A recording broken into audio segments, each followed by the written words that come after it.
பிரியமானவர்களே, இயேசுவின் நாமத்தில் உங்களை வாழ்த்துகிறேன். எப்படி இருக்கீங்க? நல்லா இருக்கீங்களா? பரிசுத்த மார்க் எழுதின சுவிசேஷம் 4ஆம் அதிகாரத்துல ஒரு சம்பவம் எழுதப்பட்டிருக்கிறது. கலிலேயா கடல்ல இயேசு தன் சீஷரோட படகிலே பிரயாணப்பட்டு கொண்டிருந்தார். கலிலேயா கடல் என்பது ஒரு பெரிய ஏரி தான். அந்த கடல் மாதிரி பெருசு.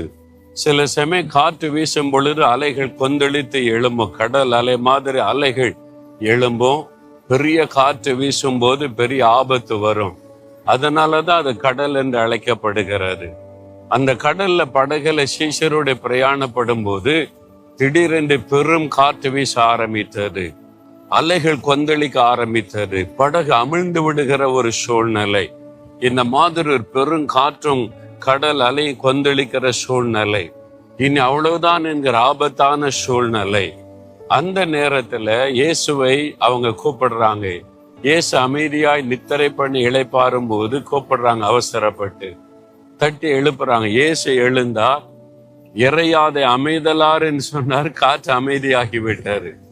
கடலை பார்த்து அமைதியாயிருன்னு சொன்னார். அலைகள் அமைதியாகி விட்டது. அந்த கொந்தளிப்பு நின்று விட்டது. 39ஆம் வசனத்தில் இதை பார்க்கிறோம். இன்னைக்கு உங்க வாழ்க்கையில ஒரு பெருங்காற்று வீசுகிறது. அலைகள் கொந்தளிக்கிறது. உங்களை அமிழ்த்து விடுவதை போல குடும்பம் கவிழ்ந்து விடுமோ, வியாபாரம் மூழ்கி விடுமோ, என் எதிர்காலம் அழிந்து விடுமோ, என் பிள்ளைகளுடைய வாழ்க்கை அழிந்து விடுமோ, பெரும் காற்று மோதுகிறது. பெரிய அலைகள் கொந்தளித்து வருகிறது. ஆண்டவர் இயேசு எழுந்து நின்று இறையாத அமைதலாருன்னா காற்று அமைதியாரு. ஏன் தெரியுமா? காற்றை சிருஷ்டித்தவர் அவர். அவர் காற்றை பண்டக சாலையில் அடைத்து வைக்கிறார் என்று வேதம் சொல்லுகிறாரு. கடலை சிருஷ்டித்தவர் அவர்.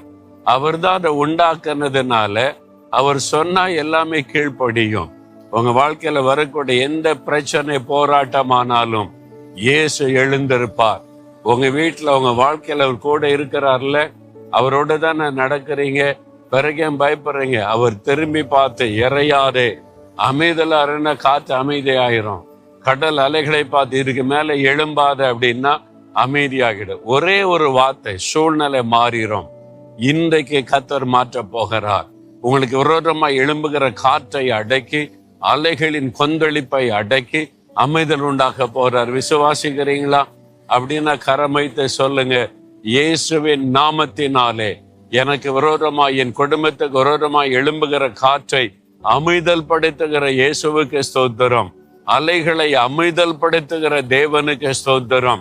காற்றும் கடலும் அமைதியானதை போல எங்க வாழ்க்கைக்கு விரோதமா எழும்பிக்கிற இந்த கொடிய காற்றும் கடல் அலைகளும் அமைதியாகிறதற்காய் ஸ்தோத்திரம், ஸ்தோத்திரம், ஸ்தோத்திரம். இன்றைக்கு அந்த மாற்றம் வருகிறதற்காய் ஸ்தோத்திரம். இயேசுவின் நாமத்தில் ஜெபிக்கிறோம். ஆமேன்.